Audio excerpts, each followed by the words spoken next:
bersyukur kehadirat Allah Subhanahu wa taala atas segala nikmat dan karunia-Nya.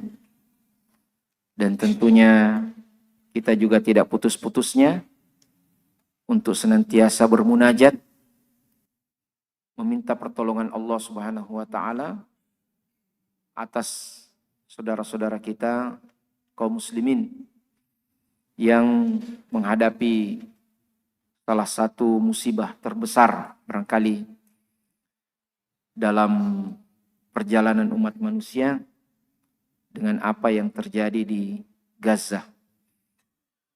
Jamaah sekalian, ini adalah merupakan, kalau kita tidak bisa selesaikan ini dengan benar, generasi kita ini boleh dikatakan mencoreng aib dalam sejarah umat Islam, ya, bahkan sejarah kemanusiaan. Puas sekalian yang dirahmati oleh Allah Subhanahu wa taala, kondisi-kondisi ini sekaligus mengingatkan kita tentang semakin dekatnya hari kiamat. Semakin munculnya tanda-tanda dekatnya hari kiamat. Salah satu tanda-tanda dekatnya hari kiamat itu adalah semakin banyaknya pertikaian, semakin maraknya pertumpahan darah, kathratul maraj wal haraj. Dan tanda-tanda itu nampak walaupun kita juga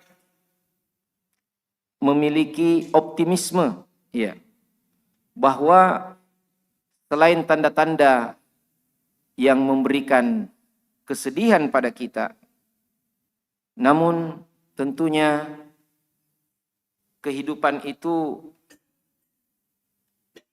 akan silih berganti. Ada saatnya roda pedati itu di atas, ada saatnya dia di bawah. Di kulli syai'in idza ma tamma nuqsanu fala yugharra bi tibil 'aishi insan faja'i'ud dahri anwa'un munawwa'atun waliz zamani masarratun wa ahzan. Begitu kata Abul Baqa Ar-Randi dalam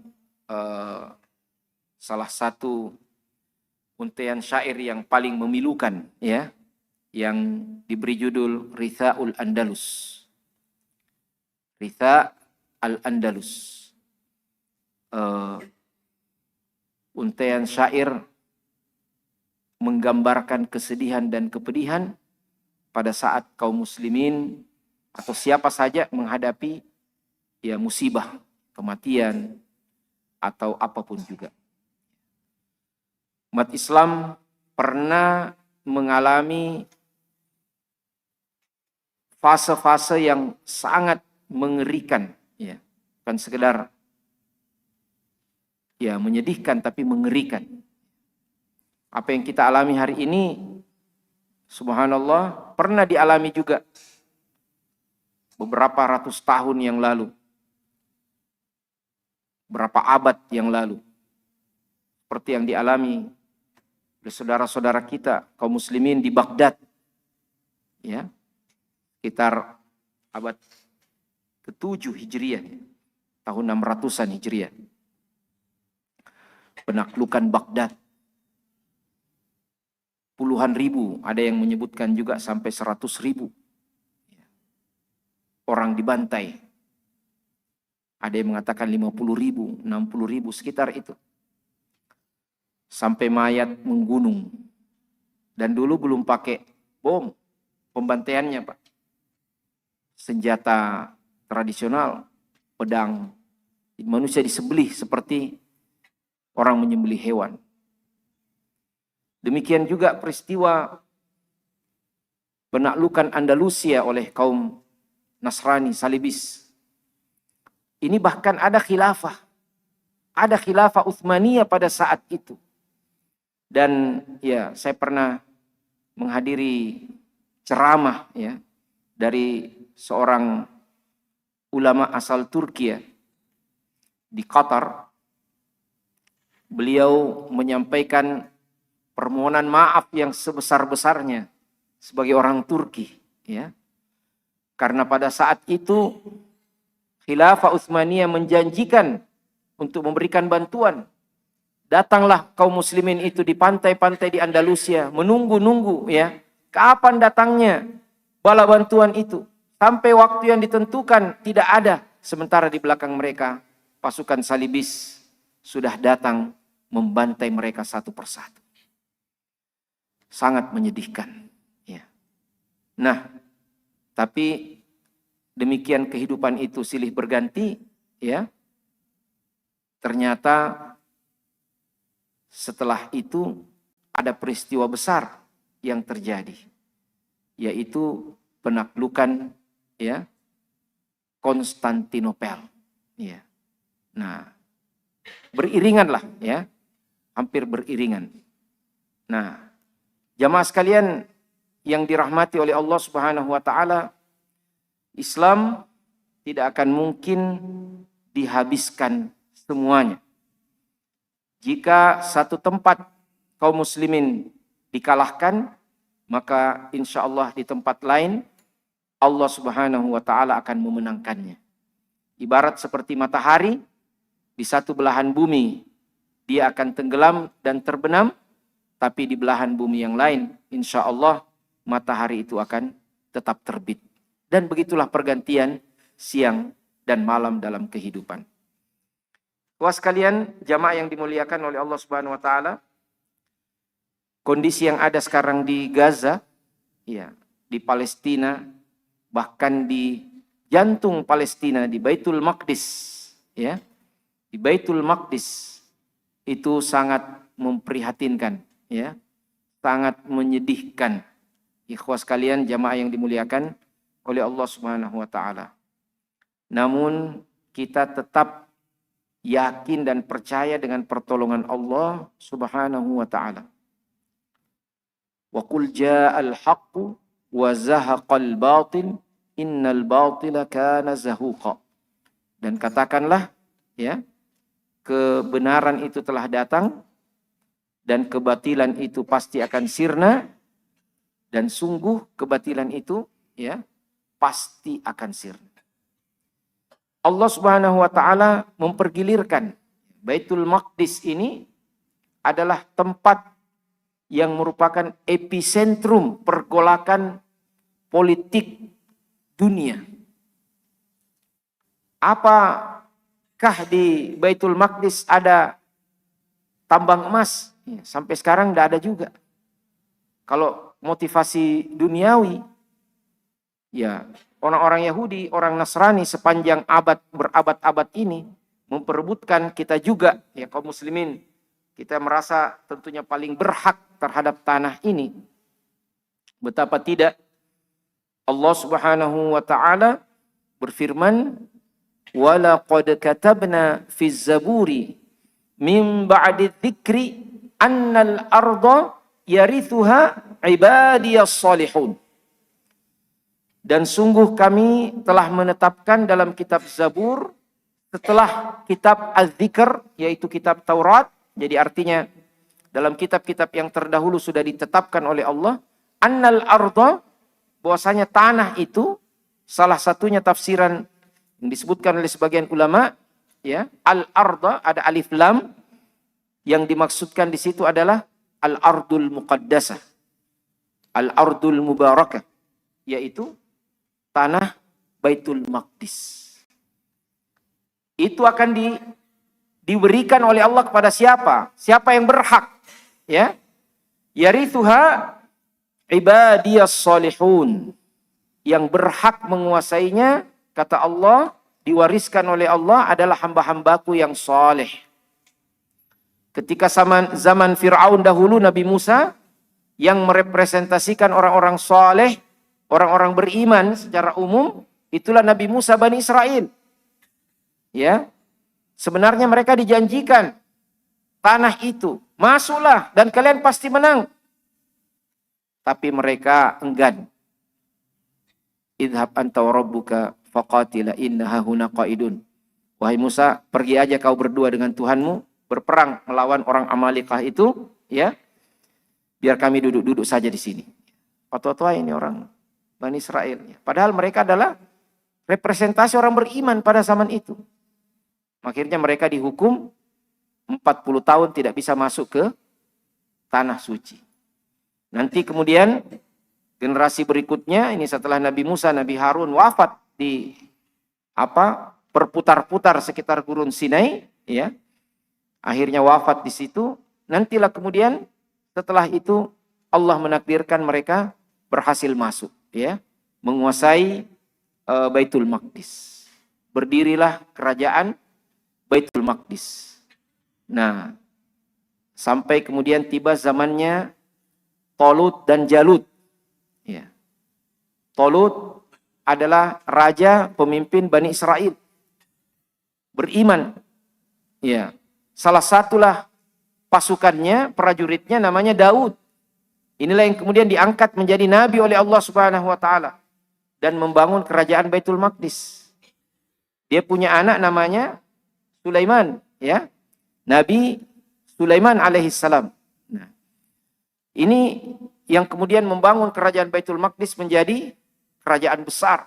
Bahkan pasukannya ya bukan main-main. Jin. Ya. Diberikan kemujizatan oleh Allah luar biasa. Transportasinya ya angin. Ya. Masya Allah. Mereka saat itu Bani Israel yang merepresentasikan orang-orang beriman.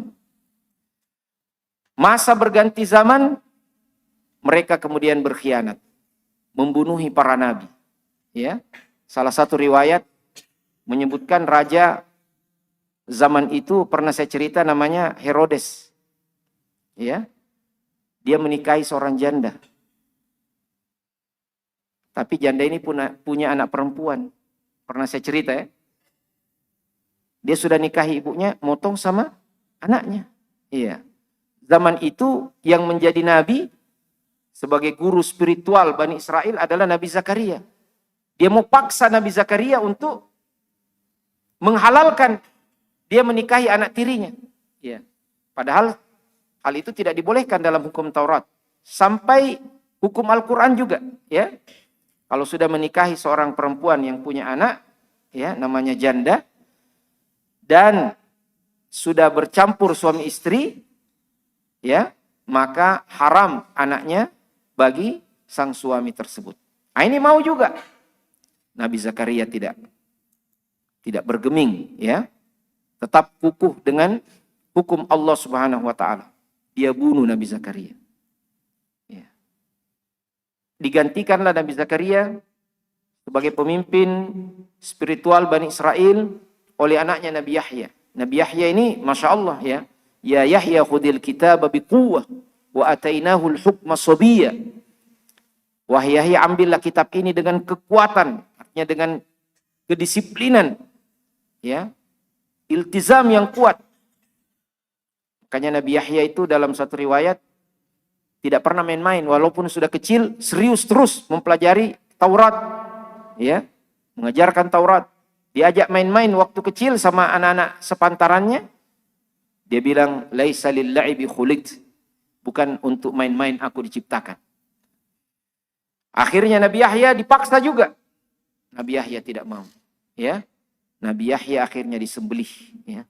Inilah pembunuhan para nabi yang sebagian ahli tafsir menyebutkan inilah al-ifsadul awal. Wa qadayna ila bani Israila fil kitabi la tufsidunna fil ardi marrataini wa la ta'lunna 'uluwan kabira. Dan kami telah menetapkan di dalam Alkitab, dalam ketetapan Allah Subhanahu wa taala bahwa Bani Israel akan membuat kerusakan di atas muka bumi ini 2 kali. Ya, marratain. Al-ifsadul awal ini fa idza jaa wa'du ulahuma ba'athna 'alaikum 'ibadan lana uli ba'sin syadidin fajasu khilalad diyar wa kana wa'dan maf'ula. Ketika apa yang telah dijanjikan ini datang pada kali yang pertama dengan kerusakan yang dibuat oleh Bani Israel dengan membunuhi para nabi. Dua nabi ini sebagai salah satu contohnya. Membunuhi Nabi Zakaria, membunuhi Nabi Yahya alaihi wassalam. Dan mereka memiliki kebiasaan, ya, tidak cocok dengan nabi yang memberi petunjuk pada mereka, ya, mereka habisi, ya. Bukan sekedar, ya, ini istilah kita sekarang dikriminalisasi, ya, ini langsung dieksekusi, ya, kejam, ya. Inilah penyimpangan mereka yang membuat Allah Subhanahu wa taala menghukum mereka dengan kebinasaan, dengan mendatangkan uli ba'sin syadidin fajasu khilalat diyar.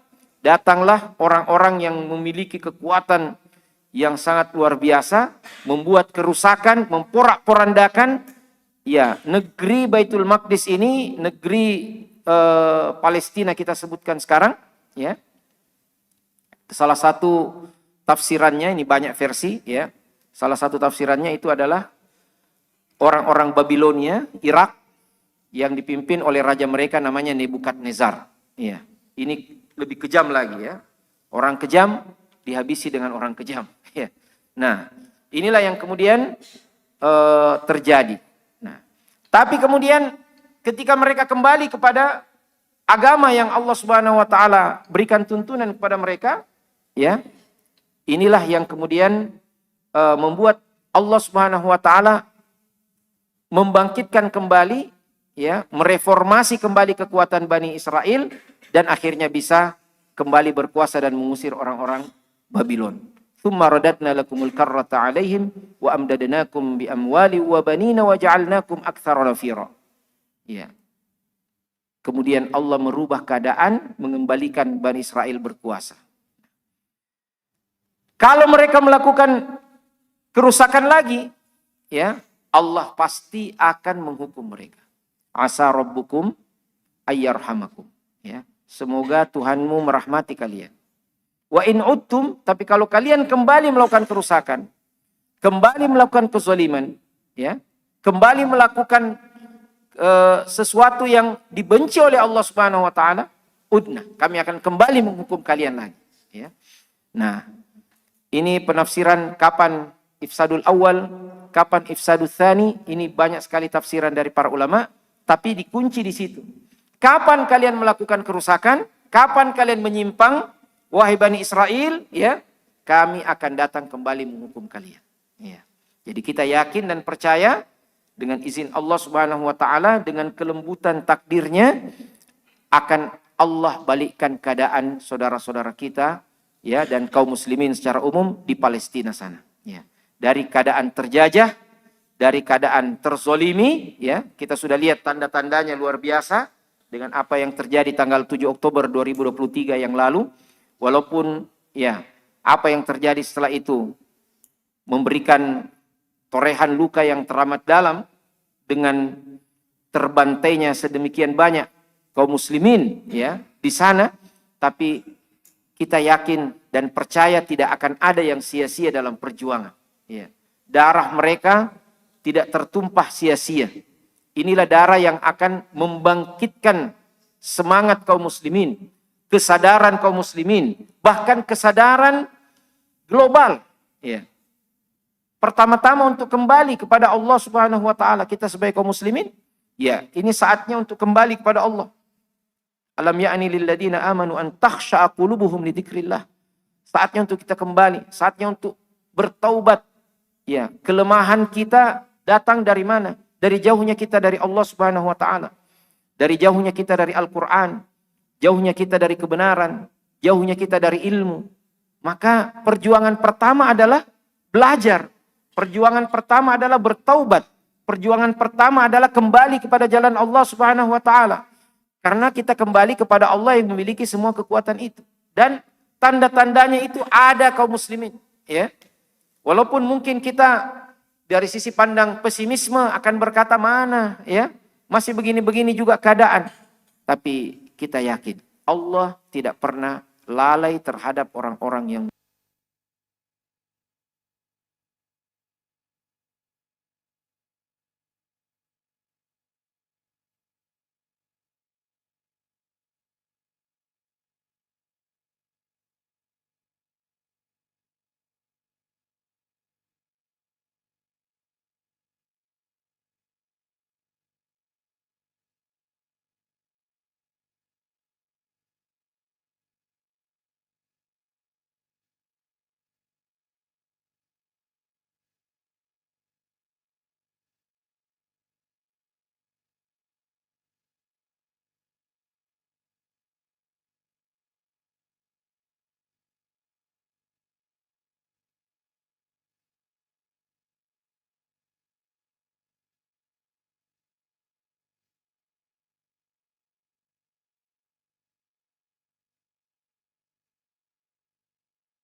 keadaan yang paling sulit digambarkan dalam Al-Quran.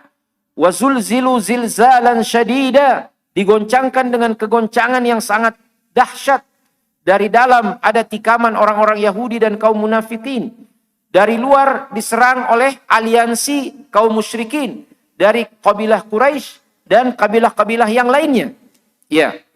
Dari dalam ditikam, dikhianati, dari luar diserang habis-habisan. Ya. Dalam keadaan yang seperti itu Nabi menggali parit. Kemudian ada batu yang tidak bisa dipecahkan, maka Nabi pun melinggis batu itu. Ada percikan api yang sangat dahsyat yang kemudian Nabi mengatakan, aku melihat istana-istana Romawi. Ya. Dalam keadaan yang terjepit, Allah Subhanahu wa taala memberikan optimisme. Jadi kita tidak boleh berputus asa, ya, akan pertolongan Allah Subhanahu wa taala. Ini masalah iman, Pak. Ini masalah keyakinan. Mungkin akan ada orang berkata, ya Ustadz, kita tidak rasakan. Ya, memang, dan kita tidak boleh dengan alasan itu kemudian mengatakan, ya, Allah tidak akan menolong kita. Allah pasti akan menolong kita. Dengan izinnya. Asalkan kita pantas untuk ditolong. Itu masalahnya. Ya, kita harus memantaskan diri untuk ditolong oleh Allah Subhanahu wa taala. Baru-baru ini, ya, kata Ibnu Qassam merilis permintaan kepada umat Islam seluruh dunia untuk mendoakan mereka. Ya. Setiap hari tentunya. Tapi kemarin malam Jumat tiba-tiba muncul flyer, ya. Kata Ibnu Qassam, Brigade Al-Qassam minta kaum muslimin, bahkan dituntun doanya. Dia bilang salat malamlah semuanya malam ini, ya, kemudian minta doakan kami, ya. Besoknya tiba-tiba satu batalion yang bertugas di Khan Yunis dari IDF ini, ya, tentara penjajah Zionis ini, tiba-tiba ditarik mundur semua. Iya. Pasukan daratnya dianggap tidak sanggup untuk bertahan. Iya. Dan untuk menjaga, ya, wajah mereka, pemimpin Zionis ini mengatakan kita akan ganti dengan serangan udara. Iya. Artinya dulu serangan udara itu dilakukan untuk membuka jalan bagi, ya, pasukan darat mereka. Ya, kalau pasukan darat mereka ini, ya, sudah berkuasa, ya, beberapa waktu ini hampir 70% wilayah Gaza itu sudah dikuasai. Tapi mereka tidak bisa tenang, ya. Gangguan dan serangan taktik gerilya dari kata Ibnu Qassam sangat luar biasa, seperti hantu tiba-tiba muncul dari bawah terowongan, tiba-tiba muncul dari balik tembok, ya. Mereka tidak bisa memprediksi dengan semua kecanggihan alat-alat pertempuran mereka, ya, akhirnya mereka tarik mundur pasukan. Iya. Kita hanya bisa berdoa kepada Allah Subhanahu wa taala, ya, agar Allah Subhanahu wa taala mengalahkan mereka, agar Allah menurunkan pertolongannya kepada kaum muslimin. Iya. Dan ini, ya, kita tidak boleh berputus asa. Ya, kita tetap selalu berdoa. Makanya kita berharap di masjid-masjid jangan saudara-saudara kita di sana tidak lemah untuk terus bertempur. Kita berdoa saja, ya, sudah berhenti. Kunut nazilah sudah berhenti, ya. Ini Masya Allah ketua umum kita tidak pernah berhenti, ya. Saya lihat dalam setiap sholat beliau, dimanapun mau salat apa, kunut nazilah, ya. Nah, ini sebagai kuduah bagi kita di masjid-masjid, terutama di masjid-masjid percontohan kita termasuk masjid DPP ini, ya, diminta semua imam mau duhur, maghrib, isya, ya, berdoa terus. Itulah ajang bagi kita, itulah yang bisa kita lakukan selain doa-doa kita di setiap waktu mustajab. Berdoa, ya. Kita tidak tahu siapa yang diterima doanya di antara kita, ya. Maka ini doa secara berjamaah yang disyariatkan adalah saat kita sholat wajib, ya. Silahkan, ya, iltija pada Allah Subhanahu wa taala. Nah, jamaah sekalian yang dimuliakan oleh Allah Subhanahu wa taala, ini adalah satu kemukjizatan, ya, Rasulullah sallallahu alaihi wasallam terhadap umatnya, bahwa Allah Subhanahu wa taala yang sanggup untuk membuat bicara apapun juga. Di akhirat nanti tangan kita berbicara, kaki kita berbicara. Di dunia ini kalau Allah mau buat bicara itu batu, Allah bikin bicara itu batu. Bahkan di zaman Nabi SAW pernah beliau mengatakan, inni la'alamul hajar kana yusallimu alayya fi Makkah. Atau kama qala alaihi salatu wassalam. Aku tahu ada batu yang pernah memberi salam kepadaku di Makkah. Nah, jadi Masya Allah semua makhluk Allah kok. Ya, makanya Allah Subhanahu wa taala berfirman dalam surat Al-Isra, wa in min syai'in illa yusabbihu bihamdihi walakin la tafqahuna tasbihahu.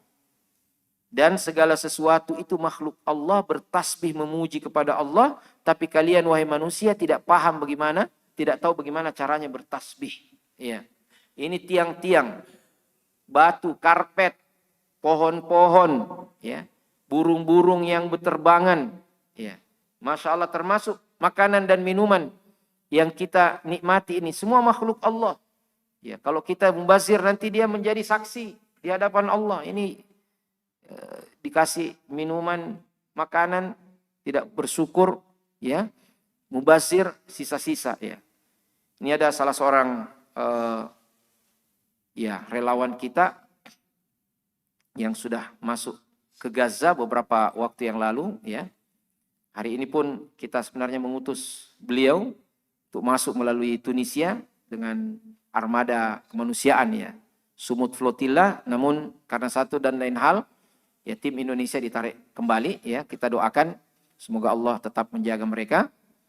Ya, beliau menyampaikan salah satu tadabburnya, mungkin ta'ammulnya, terinspirasi dari Gaza ini. Ya. Jangan kita suka sisa-sisa makanan, ya, dan minuman. Saya teringat Ustadz kita, Ustadz Mansur Salim, itu pernah memperingatkan ikhwah dalam salah satu malam Ramadan. Dia bilang biasanya orang menganggap mubazir itu kalau makanan. Kalau minuman tidak, Ji.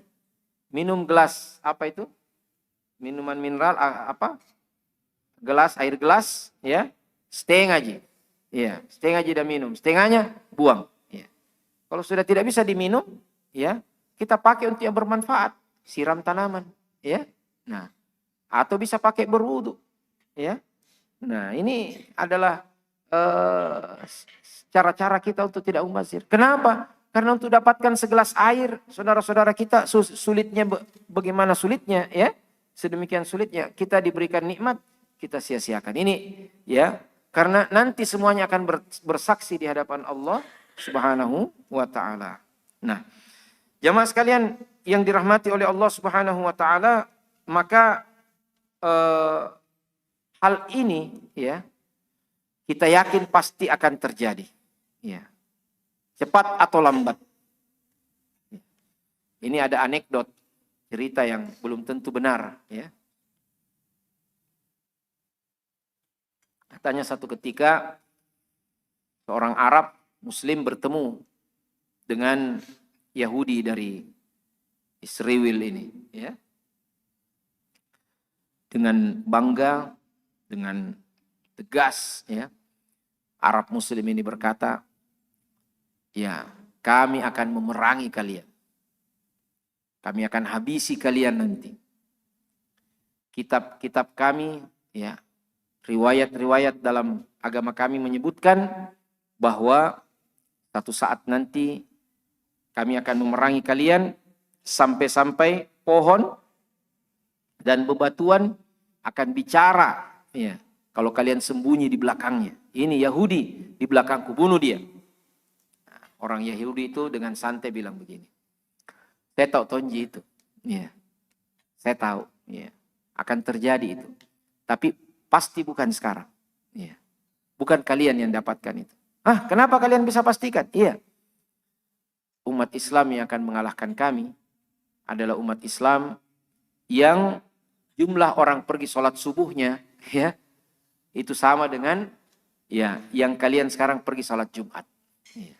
Sholat Jumat kan rame masjid, bahkan tidak cukup, sehingga mau memperluas masjid. Ya, tidak cukup, hanya pada sholat Jumat, ya. Sholat subuh, ya, pada kemana kaum muslimin? Ya, tidur pasti. Ya, la yafuzu illa nuam. Ya, itu tidak menang kecuali orang yang tidur. Ya. Nah, jadi dia bilang yang bisa mengalahkan kami adalah yang iltizam dengan agamanya.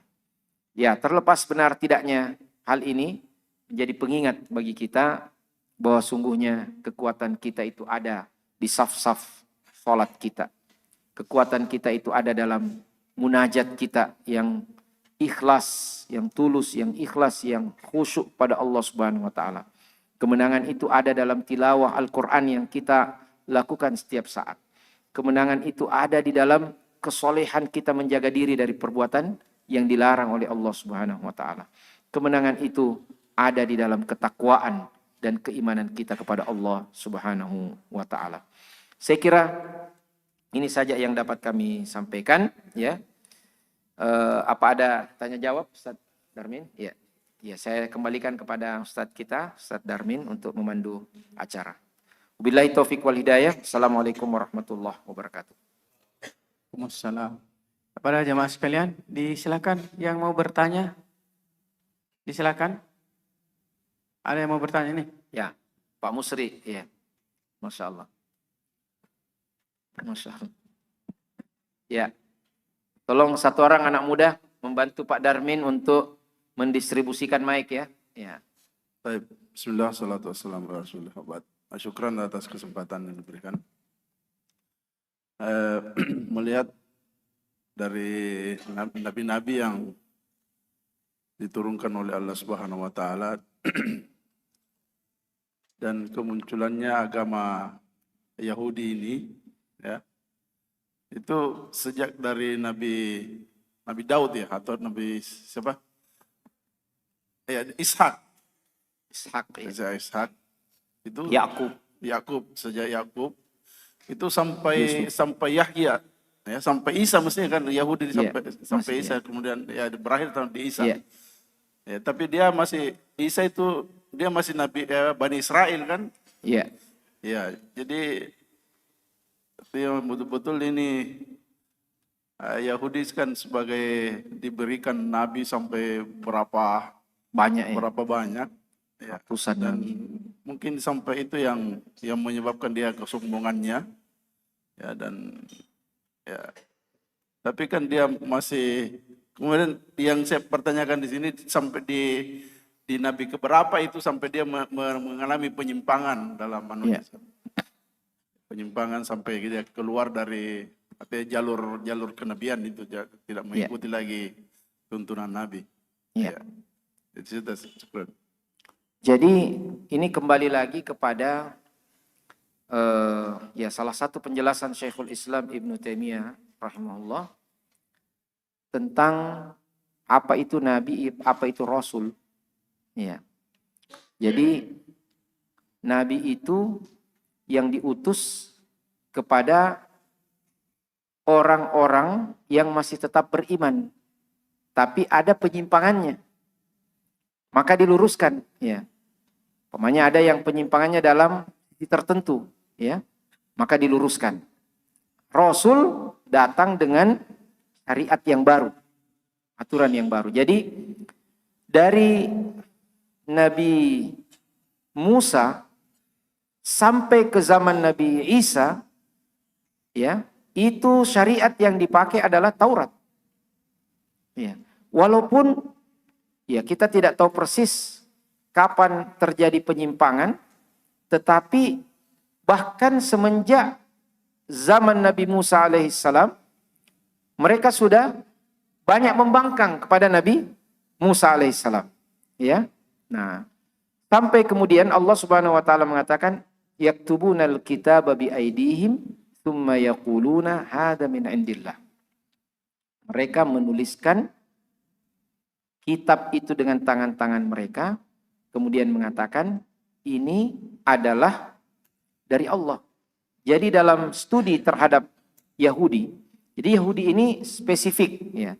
Dia ini nation and religion, ya. Dia adalah menganggap diri bangsa dan sekaligus agama. Jadi orang tidak boleh ujuk-ujuk langsung bilang, ya keturunan Bugis, langsung bilang saya mau masuk Yahudi. Tidak bisa. Ya, menurut mereka akan dilihat asal usulnya. Kau memang punya asal usul Yahudi atau tidak? Kalau dianggap tidak punya asal usul Yahudi, tidak boleh. Ya, cuma jadi pendukung Yahudi. Nah, ada itu, ya. Sebagian orang-orang Amerika itu Nasrani, Tapi makanya dalam istilah mereka dikatakan Jewish Christian, ya. Kristen Yahudi. Artinya agamanya Nasrani tetapi menjadi pendukung Yahudi. Nah, itu ada, tapi jadi Yahudi beneran harus asal usulnya orang Yahudi juga. Inilah yang kita sebutkan istilah Bani Israel. Israel itu sebenarnya nama dari Nabi Yakub. Nama lain dari Nabi Yakub. Makanya surat Al-Isra itu dikatakan juga surat Bani Israel. Ya, Bani Israel itu ada yang beriman. Ada yang kafir. Jadi sebagai satu bangsa ada yang beriman. Tapi ada juga yang kafir. Ya. Ada yang mengatakan waqalatil yahudu Uzairun ibnullah. Ya. Berkata orang Yahudi Uzair adalah anak Allah. Kafir. Orang Yahudi yang mengatakan yadullahi maglula. Tangan Allah terbelenggu. Kafir. Ya. Tapi selalu ada nabi yang diutus untuk meluruskan mereka. Ya. Di antara mereka ada yang beriman, ada yang menerima, ada yang menolak. Nah, kita tidak tahu persis ya di zaman mana itu mereka sudah keluar semua dari ajaran para nabi. Tetapi sejak awal-awal bahkan sejak zaman Nabi Musa, ya, mereka sudah ada yang membangkang, ya. Makanya Allah Subhanahu wa taala mengatakan lu'inal ladzina kafaru min bani Israil. Allah melaknat ya orang-orang kafir dari Bani Israel. Artinya ada yang beriman juga. Jadi dari kalangan Bani Israel, orang-orang Yahudi itu menjadi ya representasi orang beriman. Sampai dibangkitkannya Nabi Isa dengan syariat yang baru, diturunkanlah Injil, ya. Diturunkanlah Injil sebagai syariat yang harus diikuti oleh Bani Israel. Nabi Isa alaihissalam juga adalah keturunan Bani Israel. Ya. Maka, nah, setelah itu, setiap orang yang beriman harus mengikuti syariat yang terakhir. Ya kan? Nah, dalam kenyataannya, orang-orang Nasrani juga akhirnya membelokkan ajarannya. Ya. Sampai kira-kira 300 tahun setelah Nabi Isa alaihissalam, orang-orang Nasrani masih berkeyakinan tentang satu Tuhan, monoteis, ya, bertauhid.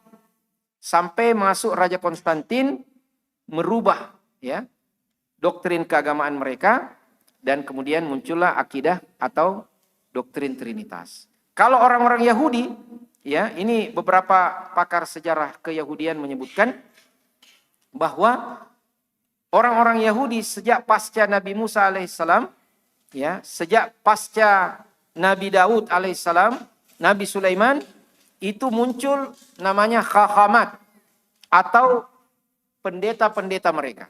Pendeta-pendeta mereka inilah yang kemudian merubah, bahkan menjadikan kitab lain sebagai referensi keagamaan mereka. Muncullah yang namanya Talmud. Ya, gerakan Talmudiyah. Talmud itu sebenarnya kalau ulama kita bilang itu adalah kumpulan fatwa dari pendeta mereka. Tapi mereka lebih pakai Talmud daripada Taurat. Ya, mereka meninggalkan Taurat.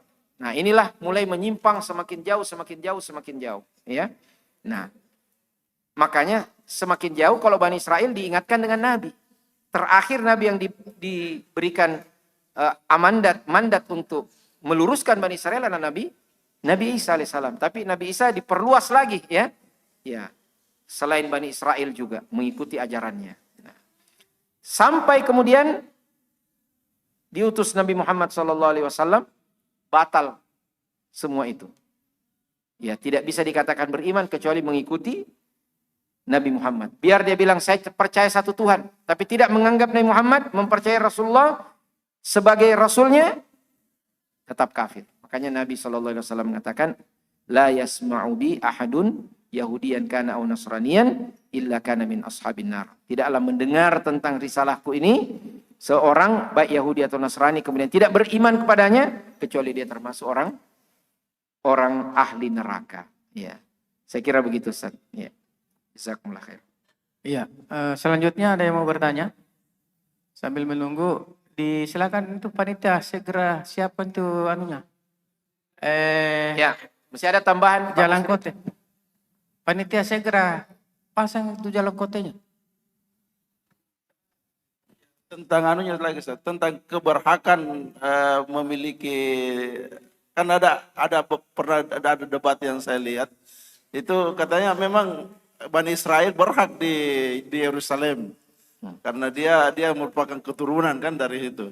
Tapi ada yang bantah justru yang lebih berhak itu yang adalah Gaza atau penduduk yang Muslim karena dialah yang merupakan, dia kan penduduk Bani Israel juga kan. Iya.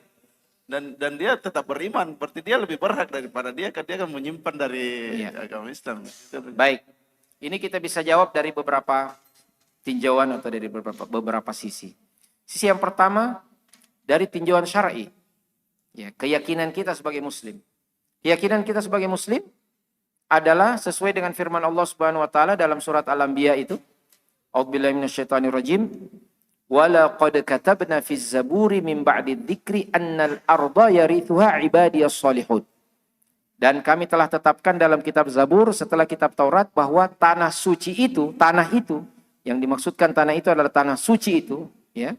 Baitul Maqdis itu, Masjidil Aqsa itu, ya. Palestina itu istilah kita sekarang diwariskan, ya. Allah wariskan kepada hamba-hamba kami yang soleh. Nah, siapa yang soleh? Yang beriman, ya. Masa mau dikatakan soleh, dia bilang Uzair anak Tuhan, membuang Taurat, mengambil Talmud, ya. Ini dari sisi syar'i.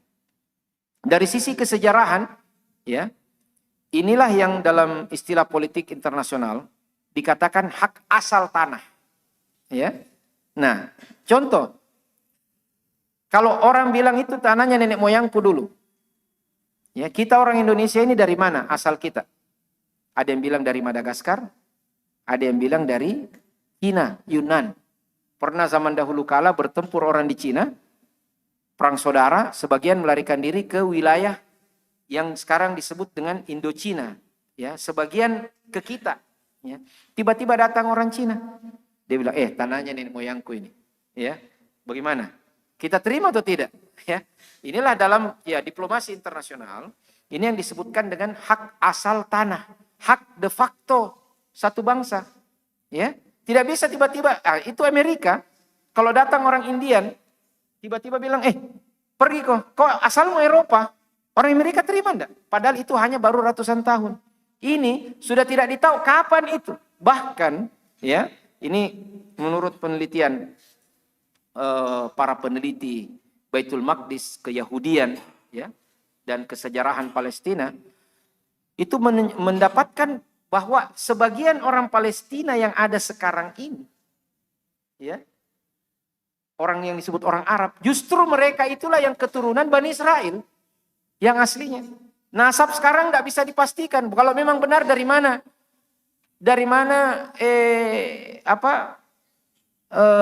ujuknya. Tiba-tiba kau bilang kau keturunan Nabi Yakub, Nabi Musa, mana sertifikatmu? Nggak ada. Iya. Yukaulu, iya. Nah, apa lagi? Astagfirullah, ya. Ya. Nah, jadi ini mereka tidak bisa membuktikan. Dan ya, saya pernah membaca ini kurang lebih 30 tahun yang lalu. Saya baca buku tentang masalah ini ditulis oleh Profesor Robert Geraudi. Ini orang Yahudi peneliti masuk Islam, ya. Dia teliti bahwa sebenarnya orang-orang yang mengatakan dirinya ini keturunan Bani Israel yang ada sekarang ini, Netanyahu dan lain sebagainya, itu adalah orang Eropa. Ya, dia wangsa Eropa, ya. Terutama beberapa negara Eropa Timur. Ya.